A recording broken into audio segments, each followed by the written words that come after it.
నా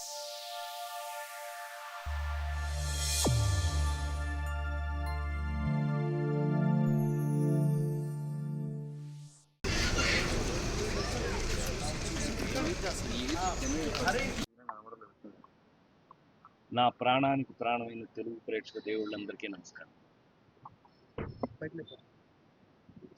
నేను చెప్పే కంటే ముందు మీరే చెప్పేసి ఉంటారు బహుశా. బాబు ఓటేయండి రా బాబు, ఓటేయండి బాబు. మీ అందరికీ నమస్కారం. ఓటు వెయ్యని వారికి మాత్రం ప్రత్యేకమైన నమస్కారం. దయచేసి లేవండి. ఒక రోజే అయింది, ఇంకొక రోజు ఉంది. దయచేసి మీరందరూ ప్రతి సంవత్సరం ప్రతిసారి ఎలక్షన్కి చెప్పిందే అదే డైలాగ్ మళ్ళీ చెప్పాల్సి వస్తుంది. దయచేసి రండి, మీ అమూల్యమైన ఓటుని ఉపయోగించండి. ఎందుకంటే అది మన ప్రాథమికమైనటువంటి హక్కు. హక్కు ఏంటి హక్కు? వాడెవడో గెలిస్తే నాకు హక్కు, చాలా తప్పు. అతను ఎవడో గెలిచేది మన కోసం, అతన్ని గెలిపించేది మనం, అతన్ని సరైన దోవలో పెట్టవలసింది మనం. సో అలాంటప్పుడు బాధ్యత మనదే కదా. అసలు బాధ్యత తీసుకోకపోతే మనం ఏమి అడుగుతాం రేపు?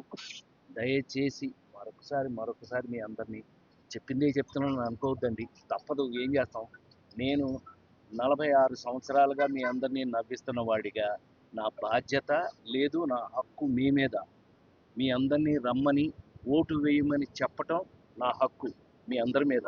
మీ ఇంట్లో వ్యక్తిగా, మీ ఇంట్లో రాజేంద్ర ప్రసాద్ సినిమా ఎంత ప్రభావం చూపుతుందో అంత హక్కుతోటి నేను మిమ్మల్ని సొంత వారు, నేను ఇంట్లో ఒక మనిషిగా అడుగుతున్నాను.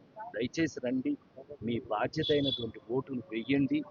వేసి మీ బాధ్యతను మీరు నెరవేరిస్తే తర్వాత మీరు అడగవలసిన ప్రశ్న ఎప్పుడైనా వచ్చినప్పుడు అడగటానికి మీకు హక్కు ఉంటుంది.